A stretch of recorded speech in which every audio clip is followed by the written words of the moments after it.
तो ये क्वेश्चन करते हैं।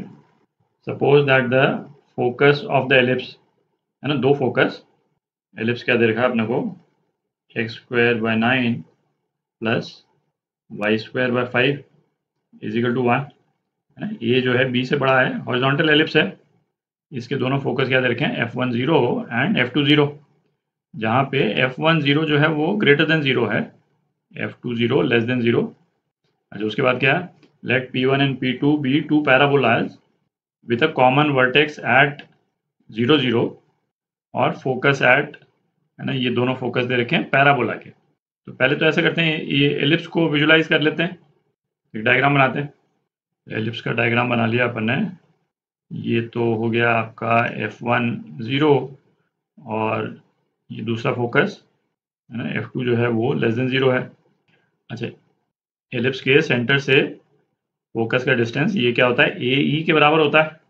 अच्छा, इस एलिप्स का ए कितना है, a² 9 है, तो ए जो है वो क्या हो गया, 3 हो गया, ठीक। और इस एलिप्स की एक्सेंट्रिसिटी, है ना, ए ई निकालना है अपने को, तो वो क्या हो गया, 1 माइनस छोटे डिस्टेंस का स्क्वायर, है ना, b² जो कि 5 अपॉन a² 9, तो ये क्या हो गया 2/3। तो ए ई कितना हो जाएगा, 3 इंटू 2/3, तो ये 2 हो गया। तो f10 ये क्या हो गया, ये 20 हो गया, और f20 ये क्या हो गया, -20, ठीक।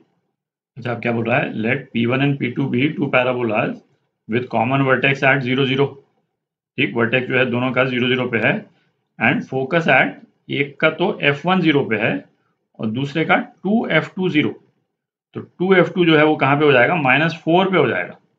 और -4 जो है, ये जो सेमी मेजर एक्सिस है, इसके भी लेफ्ट में पड़ेगा, ये -4 यहाँ पे कहीं पे आ जाएगा, ठीक। क्योंकि ए कितना है, ए जो 3 है, तो ये कितना आ गया, -40। तो एक पैराबोला का फोकस ये है और एक का क्या है, 20। पैराबोला जो है वो कुछ इस टाइप के हो जाएंगे। ये पैराबोला हो गया, ये कौन सा, ये P1 हो गया, और P2 पैराबोला, है ना, ये क्या हो जाएगा, ये कुछ इस टाइप से हो जाएगा, ठीक। ये P2 पैराबोला हो गया, P1 इसको यहाँ लिख लेते हैं।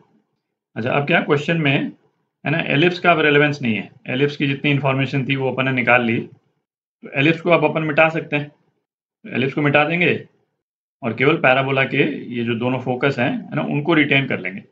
मिटा देता हूँ एलिप्स को, तो केवल पैराबोला रह गए अपने पास में। अच्छा, अब क्या देखा है, let T1 be a tangent to P1 which passes through 2f20, मतलब P2 का जो फोकस है वहां से पास कर रहा है P1 पे टेंजेंट, है ना, कुछ इस टाइप का बन जाएगा, दिख रहा है। ये क्या हो गया, ये टेंजेंट 1 हो गया, and T2 be a tangent to P2 which passes through f10, तो f10 मतलब ये टेंजेंट जो है वो कुछ इस टाइप का बन जाएगा, आप देख लें। ये क्या हो गया, टेंजेंट 2। अब क्या है, if m1 is the slope of T1, इसकी स्लोप m1 है और इसकी स्लोप यदि m2 है, तो ये एक्सप्रेशन, इसकी वैल्यू निकालनी है अपने को। तो अब जगह बनाते हैं। तो अब पहला पैराबोला, है ना, T1 को एनालाइज कर रहे हैं अपन, m1 निकालेंगे।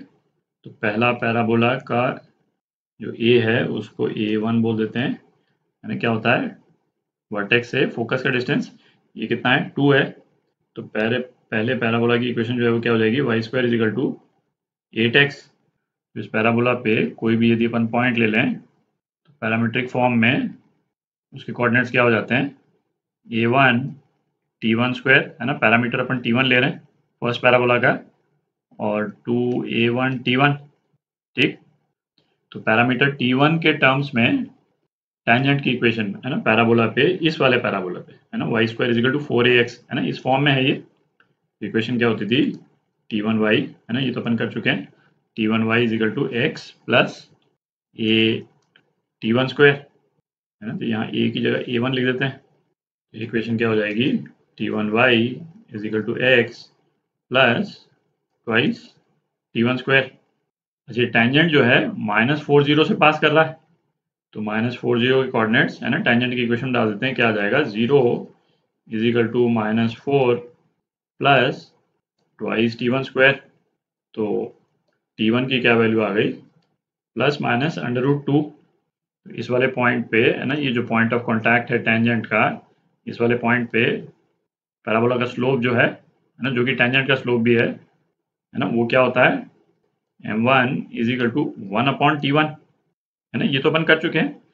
आप इसको है ना, आप रिकॉल करें भाई, इसको आप डिफ्रेंशिएट ही कर दें।